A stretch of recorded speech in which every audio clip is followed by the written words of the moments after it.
Sebentar saya membenarkan pencahayaannya dulu ya. Semuanya apa kabar? Saya Dr. Asti. Kali ini kita akan bicara tentang I am impotensia ya bersama dengan Dr. Dian ya. Hai Masku. How are you? Tapi sebelum saya memulai bersama dengan Dr. Dian, saya bacakan dulu profil beliau, ya. Profil beliau adalah, sebentar saya bacakan dulu.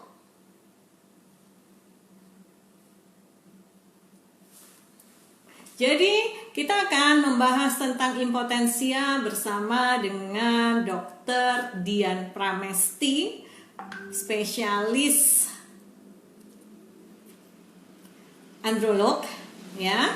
Beliau adalah dosen di FK UNER sejak tahun 1997. Beliau ini adalah kakak kelas saya ya di Sanmar, Santa Maria. Spesialis androlog, konsultan fertilitas, dan master kesehatan reproduksi. Sekarang sedang mengambil program doktoral, bidang kedokteran, risetnya tentang stem cell. Dan beliau prakteknya di klinik IVF Morula, National Hospital, Rumah Sakit Husada Utama, dan Rumah Sakit UNER. Jadi beliau sudah memiliki kompetensi sebagai konsultan fertilitas dan master kesehatan reproduksi. Kita panggil Dr. Dian dan kita akan bahas tuntas tentang impotensia. Bahasan kali ini adalah apa sih sebenarnya impoten itu, gangguan di mana, penyebabnya apa, pengobatannya, dan isu atau mitos yang ada di masyarakat tentang impotensia dan hubungan seksual. Apakah aman berhubungan seks di masa pandemi dan lain-lain. Oke, kali ini sudah hadir Dr. Dian. Sebentar saya undang dulu Dr. Diannya. Mana ya Dr. Dian?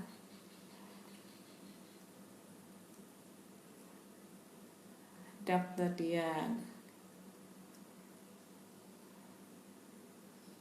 Won't see anything. Oke, sebentar. Saya ini dulu dokter.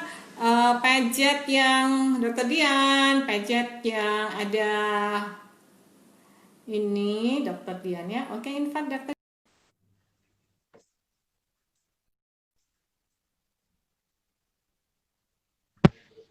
Yes. Hai, selamat malam dokterku, dokter cantik. Selamat malam adikku. Mbakku, ya Mbakku. Apa kabar dokter? Ini work from home ya. Iya. Work from home. Apa kabar? Baik, sehat. Oke, ini dari rumah aja atau dari TLC atau di Nashos atau kayaknya kok banyak ya dok ya? Ada di Nashos, ada di mana aja tadi ya? Klinik IVF Morula, kemudian Husada Utama dan Rumah Sakit UNER. Sekarang ada di mana? Saya ada di satu tempat yang ya homey lah gitu ya. Tuh lihat di belakang saya ada microwave ya. Ini artinya di rumah. Sudah pesan makanan apa? Jadi di masa pandemi ini kayaknya banyak berinteraksi dengan mahasiswa, dengan pasien gitu ya, dengan sejawat juga melalui online gitu. Baik itu Zoom maupun WA video call atau Instagram Live seperti malam ini ya. Iya. Ini Benar dokter ya. Dokter Asti ger banget gitu kayaknya ya. Habis olahraga kayaknya. Kenapa? Padahal seharian ini belum mandi. Oh, Efek lampu, efek ring light, efek semua. pencahayaan ya. Iya, itu ada yang nyapa dokter dari SD Puji Rahayu. Selamat malam Dokter Dian, saya alumni IKR 2016. Oh, alumni IKR 2016 berarti pernah jadi mahasiswa saya juga karena saya ngajar juga di S2 IKR. IKR itu apaan dok? Ilmu kesehatan reproduksi. Oke, siap. Ambil IKR, ilmu kesehatan reproduksi. Fokusnya pada reproduksi manusia. Jadi S2-nya gitu. S2-nya. Oke, kedokteran dasar berarti ya? Beda. Kalau kedokteran dasar itu IKD. S2-nya Harus sendiri. ada. Harus sendiri ya. Terus IBR juga ada, ilmu biologi reproduksi, itu reproduksi pada hewan. Kalau IKR, fokusnya majornya pada manusia. Oh, siap. Oke, dokter. Kita masuk ya ke pembahasan karena waktu kita tidak banyak. Dan boleh ya semua yang mendengarkan atau melihat ini ya, IG Live ini boleh bertanya bebas. Mumpung ada dokter spesialis androlognya, nggak perlu malu. Karena mencegah itu selalu lebih baik daripada mengobati. Ya, oke, Bu Esti Puji Rahayu, selamat malam. Apa kabar? Ayo kita dengarkan, ayo kita. Barangkali kita ketemu pasien, bukan kita sendiri. Nggak perlu malu, ya. Oke, dokter. Sekarang saya mau nanya nih. Apa sih sebenarnya impotensi itu? Waduh, ini seperti ujian. Ini namanya eval. Soalnya kan memang impotensi itu sebetulnya kalau saya lihat angka kejadiannya sudah bukan orang usia lanjut ya, anak-anak muda pun bisa mengalami. Betul nggak sih? Ya betul, jadi di pengalaman praktek saya, di pengalaman praktek memang ada ya kasus-kasus yang terjadi jadi gangguan seksual yang terjadi pada usia muda. Bahkan di usia 20-an ya dokter Asti, 23, 25 seperti itu ya. Tapi memang tetap yang terbanyak itu di usia, tetap yang terbanyak itu di usia pertengahan ke atas ya, yang terbanyak kasusnya. Ya gitu. Lalu kembali ke impotensi tadi, sebenarnya impotensi itu adalah istilah yang sering dipakai oleh awam gitu ya, oleh maksudnya ya, impoten. Tetapi kayaknya impotensi yang sering disebut-sebut oleh masyarakat ini merujuk pada ketidakmampuan untuk mencapai ereksi gitu ya. Jadi tidak mampu ereksi. Itu maksudnya kayaknya. Oke, padahal bukan itu. Jadi kalau impotensi, kalau hanya dibilang impotensi, sebenarnya impotensi itu luas ya cakupannya. Jadi gangguan seksual itu sebenarnya ada beberapa jenis, tidak hanya gangguan ereksi. Ya. Jadi mulai dari gangguan gairah, ya, gangguan ereksi, gangguan ejakulasi, dan gangguan orgasme. Itu semua disebut sebagai impotensi, ya. Jadi, I see. Baru tahu saya kalau ada 4 itu. Jadi tidak hanya karena gangguan ereksi disebut sebagai impotensi, berarti gangguan libido juga termasuk impotensi. Iya. Gangguan ejakulasi dini sampai tidak bisa orgasme itu disebut impotensi ya. Betul. Jadi itu semua masuk dalam kelompok impotensi. Kemudian dibagi-bagi lagi sesuai siklus respon seksual. Jadi satu hubungan seks itu pasti dimulai dengan adanya gairah ya atau libido, ya. Nah, jadi mulai dari libido itu sudah bisa terjadi gangguan, jadi bertingkat gangguannya Dokter Asida. Kalau Oke. dia ada gangguan libido, mulai dari awal sudah ada gangguan libido, itu ke belakang-belakangnya bakalan nggak bisa gitu ya, nggak akan bisa ereksi kalau sudah nggak ada libidonya. Tapi ada juga orang yang pria atau wanita yang libidonya oke-oke saja, tetapi tidak bisa mencapai ereksi yang signifikan untuk satu hubungan seksual yang memuaskan, gitu ya. Terus ada lagi yang gairah ada, ereksi juga bisa, penetrasi bisa, tapi ada gangguan di ejakulasinya, misalnya. Misalnya apa? Yang paling sering kita temui kalau pada pria itu ejakulasi dini, gitu ya. Yang kalau dulu disebut sama nama orang yang tahu di mana rimbanya ya, editansil ejakulasi dini tanpa hasil. Dulu kan gitu ya, yang populer. Jadi sering ejakulasi. Tapi gangguan ejakulasi itu tidak hanya ejakulasi dini ya, ada juga retarded ejaculation atau ejakulasi terlambat, gitu ya. Ada juga yang malah unejaculation, tidak ejakulasi sama sekali. Nah itu ya. Terus setelah ejakulasi apalagi orgasme. Masa ada sih laki-laki ada gangguan orgasme? Kan bukannya kalau sudah ejakulasi itu seperti orgasme. Mbak, agak keputus-putus, Mbak. Mbak agak putus-putus sinyalnya. Sebentar ya. Mungkin ada yang harus saya bawa ke sini. Sebentar ya. Ya. Saya cek dulu sinyalnya ini. Ini bagus. Tadi putus-putus. Oke, kayaknya baik-baik saja sinyalnya. Oke. Jadi, oke. Setelah siklus yang berikutnya setelah ejakulasi, tahapannya itu kan orgasme ya, orgasme.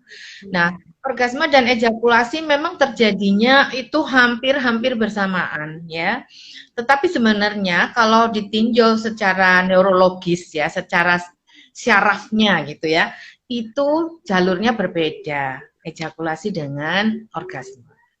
Gitu. Jadi pria yang gangguan orgasme di ejakulasi bisa, tapi keluar aja begitu saja, tetapi tidak merasakan suatu satisfaction atau kepuasan seperti layaknya orgasme, gitu ya. Nah itu karena apa? Karena pada orgasme itu melibatkan bahan-bahan kimiawi yang mempengaruhi otak kita, jadi seperti endorfin, ya, kemudian oksitosin, seperti itu ya, yang dibilang sebagai hormon bahagia.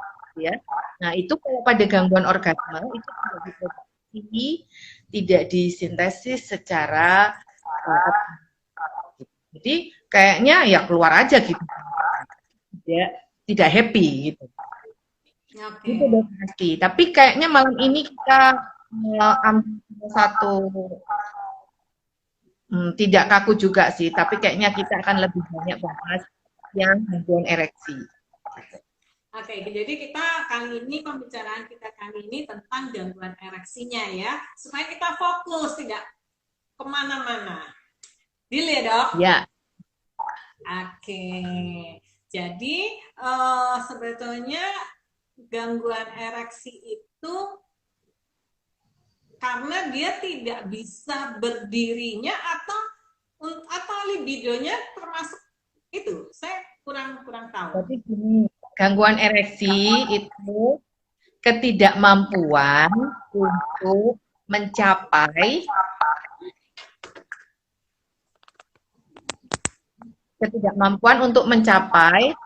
dan atau mempertahankan ereksi yang cukup untuk si pria itu melakukan penetrasi hingga tercapainya kepuasan seksual kedua belah pihak gitu.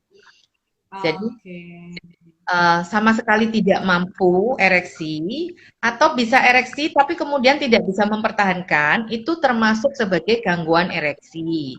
Tapi tentu saja kami tidak bisa mendiagnosa itu sebagai suatu gangguan ereksi kalau kejadiannya cuma satu kali gitu ya. Nah, terus kapan ini nih seorang pria nih bisa didiagnosis mengalami gangguan ereksi? Nah, kalau kejadian seperti itu yang tidak bisa mencapai atau mempertahankan ereksi itu sudah berlangsung 3 bulan dan berturut-turut gitu ya. Normally kan suatu pasangan itu melakukan hubungan seksual 1 hingga 3 kali seminggu gitu ya, tergantung apa usia juga dan banyak hal ya. Tapi kira-kira begitulah, 2 kali seminggu katakanlah ya. Nah kalau dengan hubungan seperti itu berturut-turut baru Putus-putus, Dok. didiagnosis sebagai Putus, Dok. Maaf, putus-putus, Dok. Putus-putus waktu pada normalnya seorang pasangan itu melakukan hubungan seksual 1 sampai 3 kali seminggu. Nah, ya. Lanjutnya terputus-putus. Diulang lagi, Dok. Oke, jadi normalnya kan 1 sampai 3 kali seminggu ya pasangan itu melakukan hubungan seksual. Nah, dengan frekuensi yang seperti itu, kalau dalam 3 bulan selalu tidak bisa mencapai ereksi yang memuaskan, nah itu baru didiagnosis sebagai disfungsi atau gangguan ereksi. Tapi kalau hanya sekali aja, sekali 2 kali gitu ya, karena ya orang kan ada capeknya juga gitu ya, mungkin lelah fisik karena pekerjaan, mungkin karena lain ya, ada hal lain ya, mungkin karena ada yang dipikirkan ya, ada yang menjadi fokus perhatiannya di luar masalah seksual gitu ya. Jadi kalau sekali-sekali saja itu sih belum termasuk di dalam disfungsi ereksi gitu ya. Tapi apakah boleh minta bantuan kalau sekali aja dok gitu? Ya boleh lah gitu. Minta boleh nggak konsultasi ke dokter kalau walaupun cuma sekali-sekali terganggunya? Ya boleh lah gitu. Oke. Loh, Dok, kalau misalnya on off itu bagaimana, Dok? Misalnya dalam 3 bulan, tapi ada on off-nya. Jadi ada yang baik-baik saja, tapi ada baik-baik saja. Itu bagaimana, Dok? Ya, makanya kalau seperti itu, apakah perlu berkonsultasi? Ya, bolehlah berkonsultasi ya. Kalau on off seperti itu, dan kemudian kalau ke dokter, itu kan jadi ke seksolog ya, sebaiknya memang ke dokter yang mengerti tentang seksologi gitu. Nah, tentu nanti kan di wawancara ini ya, ini yang berkonsultasi akan diajak ngobrol kan, karena apa? Karena penyebab gangguan ereksi itu kan macam-macam, jadi harus ditemukan dulu penyebabnya, kenapa ini kok on off gitu ya. Nah, penyebab itu bisa sudah ketemu saat wawancara, atau kalau dengan wawancara saja masih belum ketemu yang definitif, akan dilanjutkan dengan pemeriksaan fisik, ya kan? Pemeriksaan fisik juga belum pasti, akan dilanjutkan dengan pemeriksaan lain untuk menunjang diagnosis, ya macam-macam gitu. Nah, secara garis besar sih penyebabnya itu ada yang organik atau fisik, ya. 90% penyebabnya itu fisik ya atau organik. Tapi yang 10% itu bisa psikologis atau psikogenik. Ya, jadi itu harus jadi yang fisik justru 90, yang psikisnya yang 10 ya, bukan terbalik ya. Jadi seperti itu Dokter Asti, sekarang secara statistik 90% ditemukan penyebabnya adalah penyebab organik atau fisik. Yang dulu-dulu kita kira itu psikologis ya, ternyata sekarang kan dengan kemajuan ilmu kedokteran juga sudah bisa ditemukan penyebabnya gitu. Jadi kalau mau didiagnosis bahwa penyebabnya itu psikogenik, penyebab-penyebab fisik itu harus dicari dulu ya. Kalau memang benar-benar tidak ada, nah barulah kita mendiagnosisnya sebagai psikogenik. Tetapi memang kebanyakan itu combine atau kombinasi antara penyebab fisik dengan akhirnya jadi psikogenik gitu. Karena karena hubungan seksual itu masalah seksual itu bisa mempengaruhi kehidupan seseorang ini kualitas kehidupan ya. Jadi mungkin tidak mengancam jiwa, tidak ya, tidak mengancam jiwa, tidak gawat darurat, tetapi gangguan seksual pada umumnya atau gangguan ereksi itu kalau berlarut-larut bisa menurunkan kualitas hidup si orang ini maupun pasangannya gitu ya. Jadi quality of life-nya akan turun gitu. Jadi akhirnya timbul juga yang faktor psikogeniknya itu akan timbul gitu. Oke, terus dok, kalau misalnya pada yang usia-usia tadi kan kita menyebut ada usia 20 gitu-gitu, itu kalau yang usia muda kira-kira secara statistik, kita bicara tentang statistik ya, karena kita tenaga medis, kebanyakan penyebabnya apa? Yang usia-usia muda. Kalau usia-usia parubaya kan kemungkinan bisa karena apa ya, karena ada diabetes atau apa. Tapi kalau anak-anak yang masih usia muda ini, secara statistik penyebab dari impotensianya kira-kira apa? Iya, kalau pada yang muda itu tentu faktor organik atau fisik itu nampaknya jauh ya, nampaknya jauh. Jadi misalnya diabetes seperti dokter Asti sebutkan tadi, diabetes, gangguan syaraf itu kayaknya kan belum ada ya. Walaupun tetap kita sebagai dokter itu harus melakukan pemeriksaan ya, melakukan pemeriksaan baik fisik maupun laboratorium penunjang ya. Nah, lalu apa? Saya biasanya mengarah pada trauma. Traumanya trauma apa? Trauma fisik. Jadi dicari dulu ke arah trauma ya. Apakah ada trauma dari pekerjaan, kegiatannya, atlet ya. Ada pasien saya yang mengalami gangguan ereksi setelah kena tendang ya, karena dia latihan bela diri. Kemudian ada ininya, ada tandingnya gitu ya. Jadi ada kompetisinya gitu. Jadi tidak hanya latihan tetapi juga berkompetisi. Nah, sempat trauma seperti itu. Lalu yang kedua, penyebab terbanyak pada gangguan ereksi pada usia muda itu psikogenik, psikologis. Faktor psikologis. Pada pasangan-pasangan muda, bahkan pada yang masih lajang ya, itu saya pernah mendapatkan kasus seperti itu ya. Nah, kalau yang masih lajang gimana taunya nggak bisa ereksi? Ya tahu dokter Asti. Jadi di kita anamnesisnya ke arah morning erection. Jadi biasanya pasiennya sendiri yang mengeluhkan, saya biasanya dulu-dulu kalau pagi ereksi, tetapi dalam sekian waktu terakhir, dalam kurun waktu sekian minggu atau sekian bulan, itu pagi tidak ereksi, gitu. Biasanya keluhannya seperti itu. Jadi karena mereka merasakan sendiri ya, akhirnya mereka need help tadi ya. Iya. Ada yang akan menikah, kemudian akan menikah jadi gentar gitu karena dia merasa tidak bisa ereksi gitu. Ereksi pagi harinya tidak ada. Tapi itu pasti ya dok. Kalau misalnya dia tidak bisa ereksi pagi itu pasti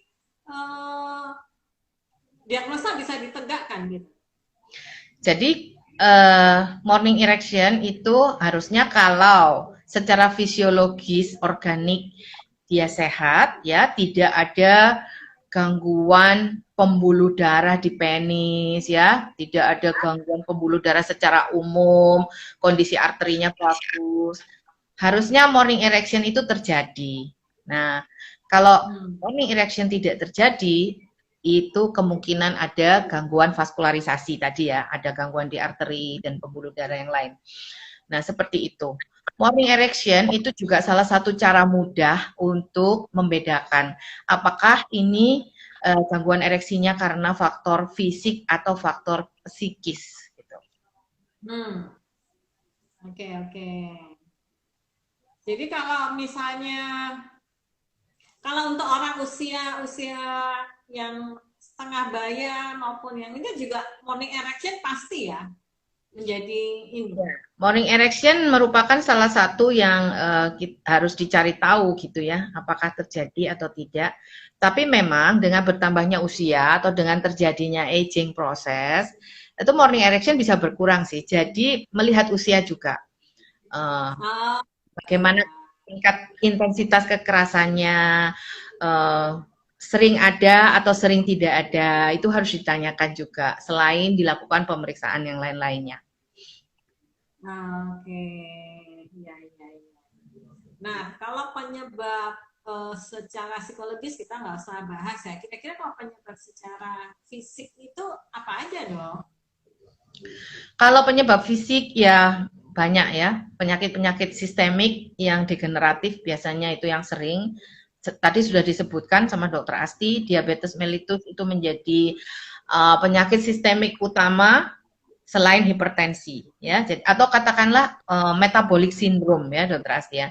Metabolic syndrome itu suatu sindroma di mana di situ terjadi hipertensi ya, abdominal obesity atau obesitas ya.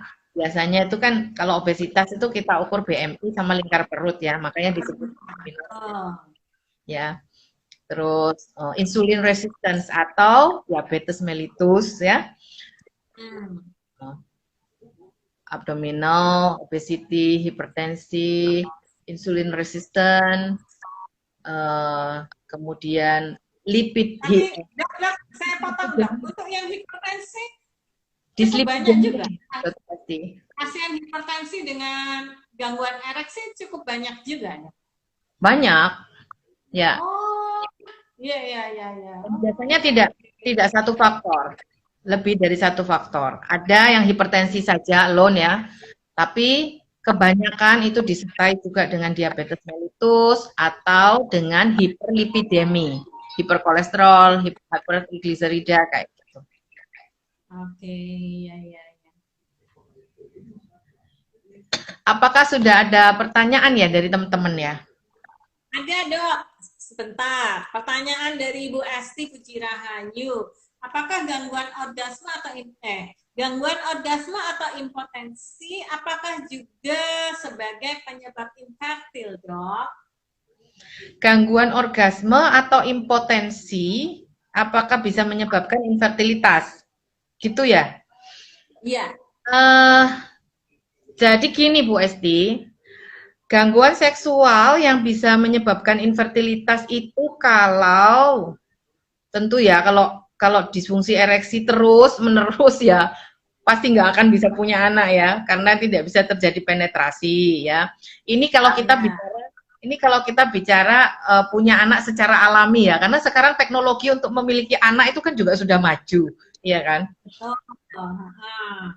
Kan udah nggak perlu seks lagi untuk punya anak sebenarnya, ya kan, Dokter Asti ya? Sperma ditampung, sel telur diambilin terus difertilisasikan ya dengan teknologi bayi tabung. Tapi kalau tinggal pilih. Ya. Tapi di Indonesia boleh. Oh ya nggak boleh. Yang dipilih ya sperma suaminya sendiri, tapi dipilih sperma yang terbaik ya, sel benih yang terbaik. Nah, tapi kalau kita bicara tentang pembuahan secara alami, tentu kalau ada disfungsi ereksi yang berat ya akan sulit punya anak. Lalu kalau apalagi kalau ada ejakulasi dini yang berat juga, ya ejakulasi dini yang berat tuh gimana? Ya masih di luar belum penetrasi dia udah ejakulasi, ya itu ada yang seperti itu. Jadi itu ejakulasi dini yang berat. Nah kalau seperti itu tentu akan sulit mendeposisikan sperma pada saluran reproduksi istrinya kan susah ya gitu. Jadi sulit terjadi pembuahan alami kalau seperti itu. Itu Bu Esti. Oke. Mbak, saya mau nanya, kebetulan pertanyaannya hampir sama dengan ini, kebetulan ada pasien. Pasiennya itu mengeluh bahwa sperma jadi mungkin sama maninya ya, karena kan ini orang awam. Spermanya cuma 1 sendok teh gitu, 1 sendok teh gitu. Apakah itu juga menentukan tentang fertilitas? Spermanya cuma 1 sendok teh. 1 sendok lumayan loh ya. 1 sendok teh itu adalah 2,5 cc. Air mani ya berarti ya. Mungkin yang dia maksudkan air mani Iya, plus ejakulat. spermanya. Ya. Maksudnya Nah, ejakulat kan? pada saat ejakulasi cuma dapat satu sendok teh gitu. Dia bilangnya sih seperti itu. Itu gimana, Mbak? Ya, dokter Adi, 1 sendok teh itu 2,5 cc, ya, dua Ya. setengah cc. Sedangkan kriteria normal volume ejakulat itu 1,5 cc aja sudah dibilang normal. Volume loh ya. Nah, Ya, volume. dengan melihat Kita volume. belum sel, belum lihat secara sel. Volume. Betul. Jadi kalau dilihat volumenya doang, terus kita apakah bisa diketahui itu fertil normal apa enggak spermanya? Tidak bisa. Jadi harus analisis sperma dan dilihat secara mikroskopik, pakai mikroskop, sel benihnya di dalam cairan itu ada berapa jumlahnya, gitu ya. Jadi nggak bisa pakai sendok-sendok teh aja. Dan 1 sendok teh Ya. sebenarnya udah banyak, 2,5 cc ya. Karena menurut pedoman WHO yang terbaru 1,5 cc volume itu sudah normal, 1,5 ke atas ya, 1,5 ke atas, 1,5 itu paling rendah yang dianggap normal. Kemudian juga masih harus dilihat di dalamnya ada sel benih atau tidak ya, karena ada gangguan pada produksi sel benih yang disebut sebagai azoospermia. Itu cairannya ada, jumlahnya bisa normal, volumenya, tapi di dalamnya sama sekali nggak ada sel benih. Itu ada yang seperti itu, ya. Hmm. Tuh. Oke. Terus ada pertanyaan kedua, Dok. Sebentar.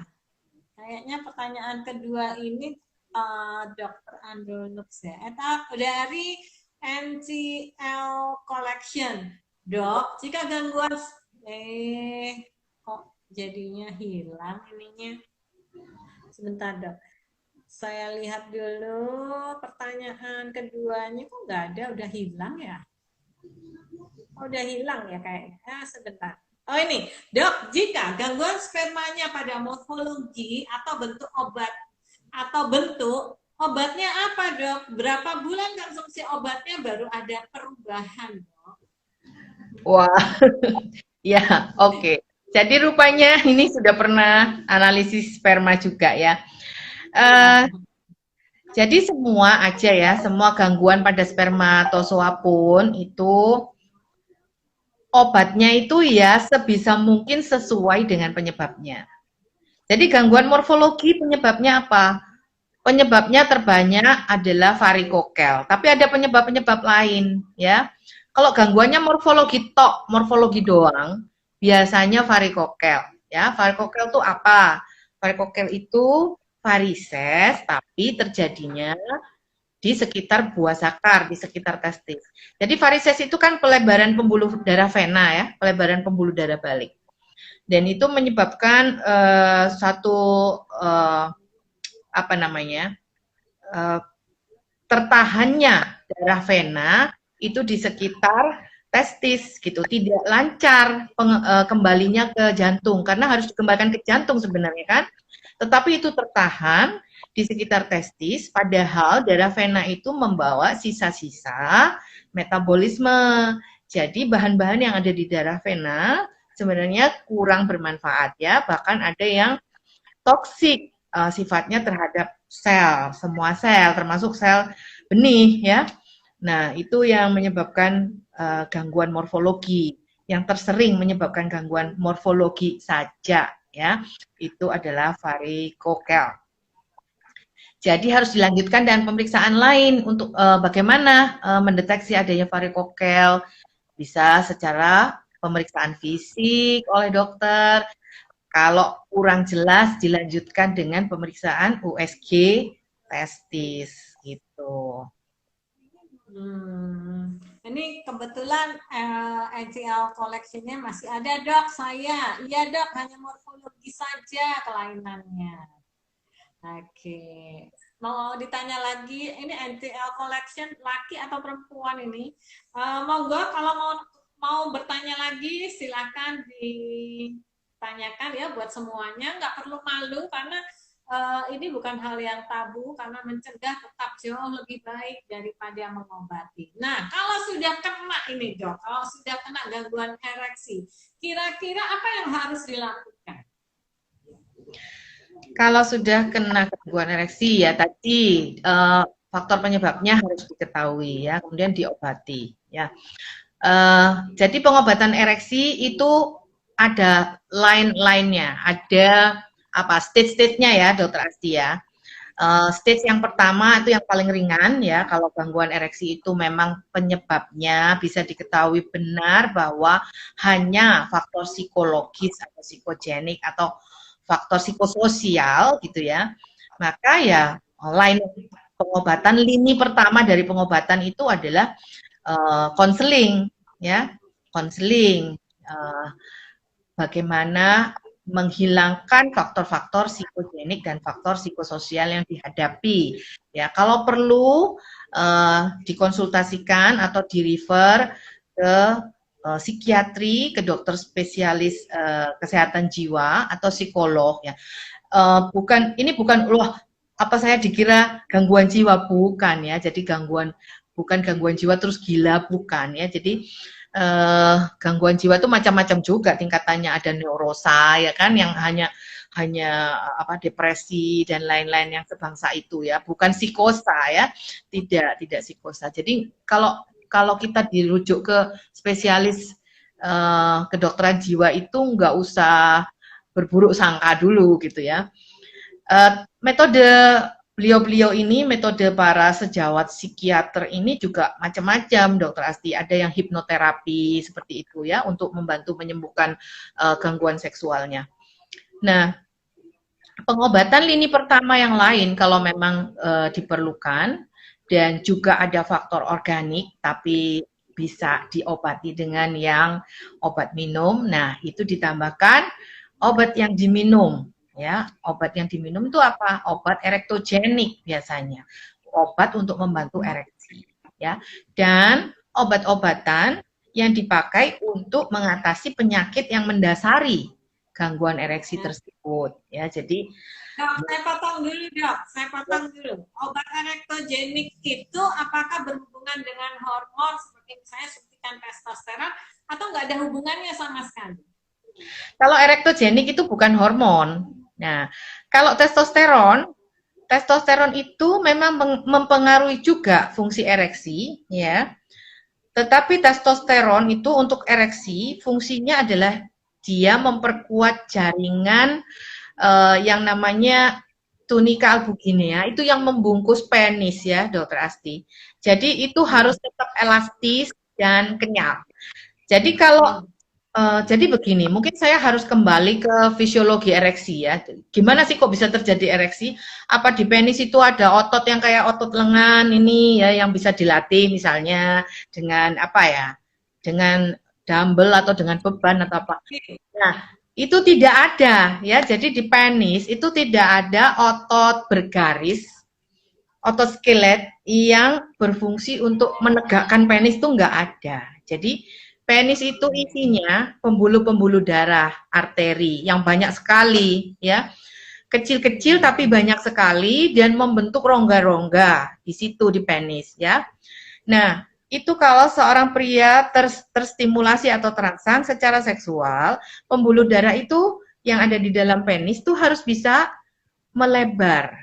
Darah masuk ke situ. Jadi penis membesar itu karena masuknya darah yang banyak ke dalam rongga-rongga itu yang disebut corpus cavernosum ya, masuk ke situ ya, membesar. Tapi kalau membesar saja tapi tidak rigid, besar tapi nggak kaku gitu ya, Dokter Asti, besar tapi nggak keras gitu ya. Nah, itu tentu juga akan sulit penetrasi ya. Nah, kerasnya itu karena apa? Kok bisa keras? Karena ada bungkusnya di luarnya pembuluh-pembuluh darah itu. Bungkusnya itu yang tadi saya bilang tunika albuginea ya, itu suatu jaringan ikat ya, kelompok jaringan ikat. Itu yang bisa mengikat sehingga membesar dan kaku, keras gitu ya. Oke. Membuat rigid.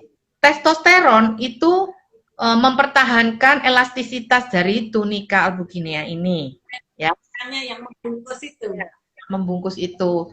Ya, selain juga memang testosteron juga memelihara sel-sel pembuluh darah yang bisa membuat otot polos pembuluh darah meregang tadi, dilatasi tadi. Di dalamnya kan ada sel endotel, Dokter Asti. Pembuluh darah itu ada sel endotelnya ya. Nah, Ya. itu pemeliharaannya oleh testosteron. Kemudian libido, gairah itu juga oleh testosteron gitu ya. Jadi di situ fungsi testosteron. Tapi erektogenik itu bukan testosteron. Erektogenik itu adalah obat-obat yang bisa membuat pembuluh-pembuluh arteri dalam penis itu dilatasi, melebar. Itu Oh, erektogenik. vasodilator gitu istilahnya. Vasodilator, ya. Vasodilator tapi lebih spesifik untuk arteri-arteri yang ada di penis. Ah, siap. Oke. Gitu. Ya, jadi terapi lini pertama ya itu ya termasuk obat yang diminum ya. Nah, terus ada terapi lini kedua, Dokter Asti. Terapi lini kedua itu ada vakum device, apa namanya alat vakum ya untuk membesarkan penis ya, dan membesarkan dan membuat keras ya. Itu ada. Kemudian ada injeksi ke penis erektogenik tapi diinjeksikan, tidak diminum, diinjeksikan ke penis itu termasuk terapi lini kedua. Kalau terapi lini ketiga, itu yang terapi yang untuk kasus yang lebih berat lagi, mungkin ya kasus-kasus yang dimana jaringan korpus cavernosum yang isinya pembuluh darah itu udah rusak misalnya ya, atau oleh karena penyakit sistemik yang berat, sangat berat ya, pembuluh darahnya rusak misalnya. Nah, itu dilakukan terapi lini ketiga, yaitu protese, pemasangan protese pada penis. Jadi dimasukkan ke dalam korpus cavernosum itu semacam silikon gitu, Dokter Asti. Jadi ini operasi plastik ya, operasi plastik. Itu mudahnya gitulah, operasi plastik untuk penis gitu ya. Itu lini ketiga. Tentu orang juga tidak terlalu suka ya dengan lini ketiga. Kalau bisa ya lini pertama aja ya gitu. Jadi ada tingkatan-tingkatannya terapi untuk gangguan ereksi. Nah, kalau sebetulnya apakah merokok healthy lifestyle itu juga mempengaruhi dari gangguan ereksi ini, Dok? Tentu saja mempengaruhi karena rokok itu kan banyak di dalam rokok itu banyak bahan-bahan yang disebut sebagai radikal bebas ya, bahan-bahan oksidan atau radikal bebas. Nah, radikal bebas ini merusak sel, semua bagian sel bisa dirusak, mulai membran sel, protein-protein di dalam sel, kemudian DNA ya, itu bisa dirusak. Nah, selnya dirusak sel apa ya? Selnya sel endotel tadi, Dokter Asti. Karena sel endotel itu yang menghasilkan bahan ya namanya nitrous oxide, NO, Dokter Asti ya. Nitrous oxide itulah yang membuat otot polos pembuluh darah itu rileks gitu, dilatasi gitu ya. Nah, kalau endotelnya rusak oleh karena smoking atau lifestyle yang unhealthy yang lain, itu akan menyebabkan gangguan ereksi pasti. Apalagi kalau ada penyakit-penyakit sistemik yang lain, ya, hipertensi, diabetes, gitu. Itu akan memperberat. Oke, ada yang nanya, Dok. Ya, Wulan Kimika, terapi buat oligoastenospermia apa, Dok? terapi buat oligoastenospermia. Ya, Mbak Wulan, saya tidak bisa menjawabnya. Terapinya A atau terapinya B. Tentu kita harus kembali lagi ke penyebabnya karena jadi membicarakan gangguan spermatogenesis ini juga lebih kompleks ya daripada tadi yang kita bahas gangguan ereksi. Kita butuh waktu lagi ya untuk membahas ini, membahas tentang gangguan dari Fertilitas ya, gangguan fertilitas. Kita kasih waktu lagi untuk membahas ini khusus ya. Sekarang kan kita bicaranya fokusnya di gangguan ereksi. Iya. Kita bikin jadwal lagi ya, Dok ya, untuk yang lain. Jadwal lagi gangguan fertilitas. Luas ya ininya. Tapi memang tidak bisa. Jadi kalau kalau misalnya oligozoospermi itu obatnya apa? Harus merujuk lagi ke penyebabnya. Ah, ya ya. Oke. Sama. Nah, sekarang dok, isu atau mitos apa aja sih yang terjadi pada gangguan ereksi? Kayak misalnya kalau saya dulu ada lah, tahu sekarang ya. Kayak apakah terapinya MET itu itu juga apakah kan katanya juga ada di vakum dan lain sebagainya masuk ke lini kedua, berarti kan kalau vakum itu bagaimana dok? Oh ya, Karena itu dia rame loh, antri pasiennya sampai generasi keduanya juga antri. oh, vakum device itu ya, Mas. Apa saya tidak tahu bahwa masih begitu banyak peminatnya ya, Dokter Asti. Karena sebenarnya vakum device itu terapi dengan itu tuh sifatnya sementara. Ya pada saat di vakum itu disedot-sedot ya, itu penisnya akan memanjang ya. Kemudian ada semacam karet elastiknya yang dipasang di pangkal penis yang untuk mencegah darah yang udah masuk ke penis itu kembali lewat vena. Jadi venanya dikaretin gitu istilahnya gampangnya ya, dikaretin di pangkal penis supaya darahnya nggak masuk ke situ, jadi tetap bertahan di penis gitu darahnya ya. Tapi menurut saya itu adalah suatu camouflage ya. Mungkin untuk pertolongan pertama ya oke lah ya, vakum device. Tapi kalau terus-terusan seperti itu, tanpa diberikan terapi untuk underlying disease-nya, penyakit dasarnya, tentu akan tidak nyaman. Dan itu bertahannya ereksinya jangka waktunya pendek sekali. Mungkin hanya beberapa menit, Dokter Asti, dengan vakum device itu. Nggak bisa lama seperti, katakanlah seperti obat yang diminum ya, karena obat yang diminum itu sekarang udah sangat bagus untuk ereksi itu bisa bertahan, manfaatnya itu bisa dirasakan 24 sampai 36 jam. Ada preparat oral yang seperti itu gitu dengan dosis yang cukup kecil. Dengan dosis cukup kecil, efek sampingnya rendah, tapi dia bisa bertahan cukup lama gitu. Jadi kayak KB gitu atau diminum setiap hari atau hanya pada PRN, hanya pada saat diperlukan? Biasanya itu on demand, Dokter Asti. On demand itu maksudnya kalau akan berhubungan seksual ya. 30 menit sampai 1 jam sebelum berhubungan seksual itu diminum ya. Obat-obat yang diminum untuk bantu ereksi ini ada beberapa macam. Jadi ada yang manfaatnya itu agak panjang seperti yang tadi saya bilang antara 24 sampai 36 jam, ada yang agak pendek. Jadi sekitar 2 sampai 4 jam saja gitu. Tentu ada plus minusnya ya. Dan kapan diberikan yang pendek, kapan diberikan yang panjang, minumnya kapan 30 menit atau 1 jam sebelumnya itu tergantung kondisi pasien juga. Ya.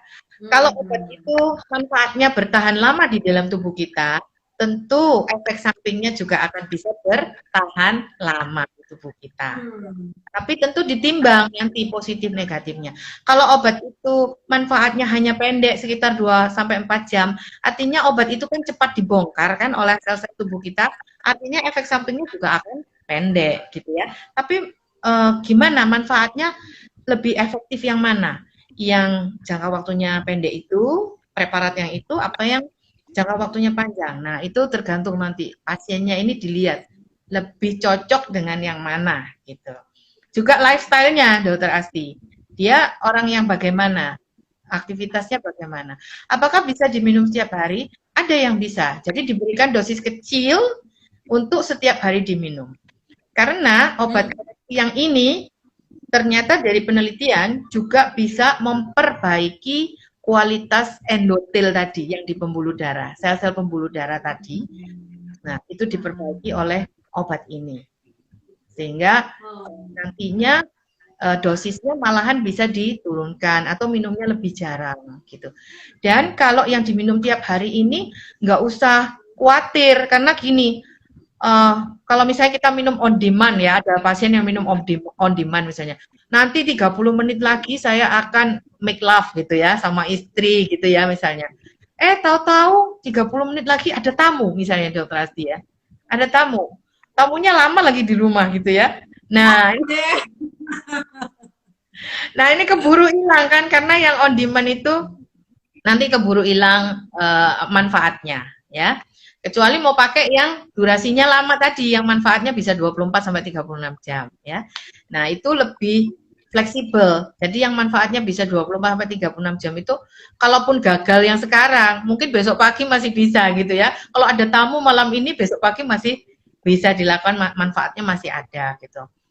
Nah, kalau yang diminum tiap hari dosis kecil itu juga nggak usah mikir-mikir kapan ya mau mau make love-nya gitu. Karena dia setiap saat gitu bisa aja gitu ya. Gitu. Oke. Jadi pemilihan itu ya bebas ya dok? Atau ada indikasi-indikasi? Pemilihan Uh, obat, oh ini dipakai anu untuk yang ya, tadi dosis kecil atau mungkin yang 30 menit sebelumnya itu berdasarkan indikasi-indikasi tertentu ya, atau ada bebas? indikasinya, Dokter Asti. Ada indikasinya. Jadi Hmm. kalau untuk pasien-pasien yang memang apa namanya, yang memang kegiatannya sulit diramalkan, sibuk gitu ya, saya lebih memilih yang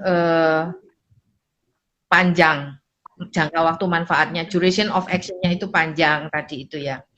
Nah, apalagi kalau ada pasien-pasien yang butuh untuk butuh diperbaiki kualitas endotelnya ya, mungkin dengan sindroma metabolik yang lama, sudah berlangsung lama, usianya juga udah pertengahan ke atas ya. Saya cenderung memberikan yang setiap hari tapi dosis kecil. Dosis kecil. Oke. Ya. Ini ada yang nanya dok, sebentar. Uh, Prames Prames Marat, terima kasih ya jempolnya. Kemudian untuk Mbak Wida, Prames dok, Dokter Asti, Pramesmara itu dokter spesialis andrologi juga dari Bali, pernah jadi murid saya, tapi sekarang itu lebih pinter dari saya, dokter Prames itu. Namanya oh, mirip terima kasih juga ya. jempolnya. Terima kasih jempolnya dok. Ini ada Wida. Dok, untuk pasien yang memiliki libido rendah hingga berbulan-bulan tidak memiliki keinginan untuk koitus, apakah keadaan tersebut juga bisa menurunkan kemampuan ereksi? Iya, Wida. Jadi kalau yang berbulan-bulan enggak ada libidonya, sebaiknya memang dikonsultasikan ya ke seksolog atau ke dokter spesialis andrologi lah ya. Karena penyebabnya itu bisa di pusat itu maksudnya di otak ya, Wida. Wida ini juga muridku loh, Dokter Asti. Oke. Wida ini sudah master juga kesehatan reproduksi. Jadi Oh, penyebabnya mungkin di pusat ya. Tapi diperiksa dulu nih testosteron karena libido itu pengaruhnya kan dari testosteron ya. Diperiksa testosteronnya. Ya. Kalau dia rendah ya, dia rendah itu lanjut diperiksa lainnya lagi. Apa yang bisa membuat testosteron rendah? Apalagi kalau umurnya masih muda. Periksa hormon yang lain prolaktin ya. Kenapa prolaktin? Ya, karena prolaktin itu kalau kadarnya tinggi melebihi normalnya bisa menurunkan kadar testosteron dan membuat si penderita ini nggak ada libidonya tuh ya. Terus kadar estradiolnya bagaimana? Estradiol itu kan hormon yang banyak pada wanita sebenarnya ya. Nah, kalau testosteronnya rendah, estradiolnya tinggi. Oleh karena apa? Coba lihat dia obesitas apa enggak? Ya. Kalau obes biasanya banyak testosteron yang diubah menjadi estradiol atau estrogen. Gitu Dokter Astia. Jadi testosteron itu bisa diaromatisasi menjadi estrogen, tapi tidak sebaliknya ya. Estrogen nggak bisa jadi testosteron. Tapi testosteron bisa jadi estrogen. Nah, itu bisa menurunkan libido. Ya, jadi perlu dicari ke arah situ ya, Wida. Kalau kalau faktor-faktor psikologis kira-kira sudah dicari juga enggak ada ya. Terus kalau sebaliknya kalau faktor fisik ini sudah dicari sampai ke pemeriksaan hormon memang tidak ada, semuanya normal, baru ke arah yang psikogenik gitu. Ya. Oke, terima kasih dokter. Waktu kita sudah nggak banyak lagi. Eh, terakhir, satu kata untuk orang-orang supaya menjaga kesehatan reproduksinya itu apa dok? Silakan. Ya, sebelum itu Dokter Asti sering juga ditanyakan begini, ini kalau dokter kalau pandemi ini gimana ya, COVID-19 ini bisa menular nggak? Pakai masker atasnya. Ya, kalau begini ya, jadi sudah dilakukan beberapa riset, tapi memang belum banyak risetnya pada penderita yang mengidap ya ada virusnya. COVID-19 sudah dibuktikan positif dengan PCR ya. Terus dilihat di cairan ejakulatnya juga ya di PCR juga ada nggak virusnya. Nah, satu penelitian berkata ada, menyimpulkan ada virus itu di sperma, penelitian yang lain tidak ya. Nah, tapi tentu saja riset ini dilakukan hanya pada penderita COVID yang gejalanya ringan sampai sedang. Karena masa orang COVID berat terus disuruh masturbasi ditampung spermanya kan tidak etis ya, Dokter Asti. Jadi riset-riset ini dilakukan hanya pada penderita yang ringan, bahkan penderita yang tanpa gejala dan ringan ya. Nah, artinya kita belum bisa menyimpulkan sih apakah selalu kalau orang ada di dalam tubuhnya ada COVID-19, apakah di spermanya juga ada gitu ya.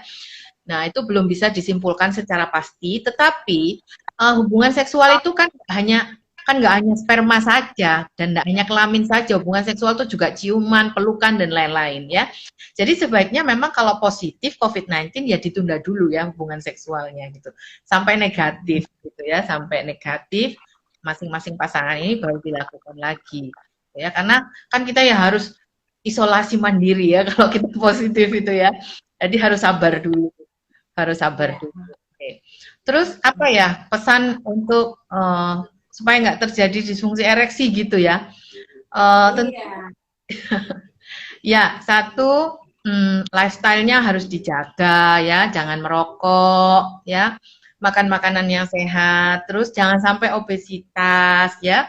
Terus yang tidak kalah pentingnya hubungan seksual itu kan juga membutuhkan faktor relasi dengan pasangan yang baik ya, Dokter Asti. Jadi relasi ini juga dengan pasangan ini juga harus di-maintain, harus dipelihara dengan baik ya. Komunikasi seksualnya juga harus baik. Kita komunikasi hal-hal lain aja mungkin susah ya, Dokter Asti ya. Komunikasi tentang anak, sekolahnya anak itu sudah susah. Kadang bertengkar suami dan istri. Apalagi tentang uang, ya kan? Itu lebih susah lagi. Juga tentang seks itu lebih susah lagi menurut saya ya, karena membutuhkan keterbukaan ya antara suami dan istri.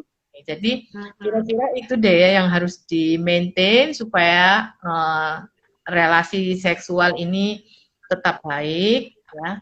Relasi seksual yang dipengaruhi oleh relasi non seksual antar kedua belah pihak ini harus tetap terjalin baik. Gitu. Oke, Dok. Satu pertanyaan terakhir, apakah ada korelasi antara orang yang hobi berolahraga dengan libido?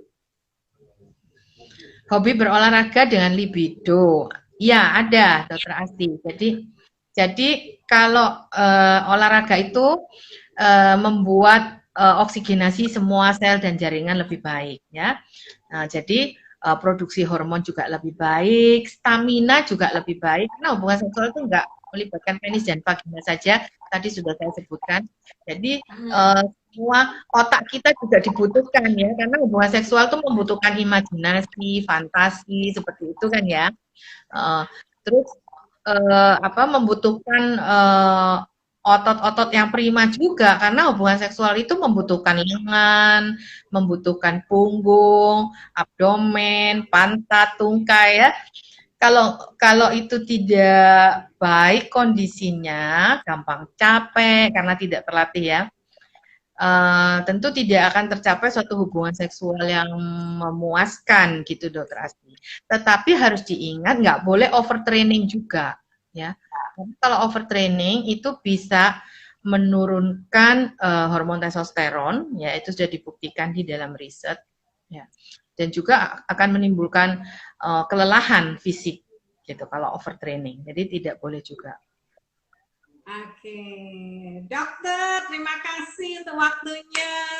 Kita kayaknya masih butuh untuk next week ya, untuk membahas yang lainnya. Karena ini tadi saya lihat banyak juga yang mengikuti ya informasi ini. Ternyata cukup banyak orang yang ingin tahu. Kita bahas di WA untuk next eventnya. Gimana dok? Setuju ya? Setuju, saya mau nanyain yoga juga Dokter Asti ya, buat latihan untuk Oke. stamina Ya. seksual. Cuman kayaknya waktu kita sudah nggak ada nih karena waktu IG live itu hanya 1 jam. Dan kita Ya, sudah, next time. Ya. Sudah selesai. Nanti next event, next live lagi kita membahas yang lainnya. Saya yakin banyak sekali yang membutuhkan informasi ini.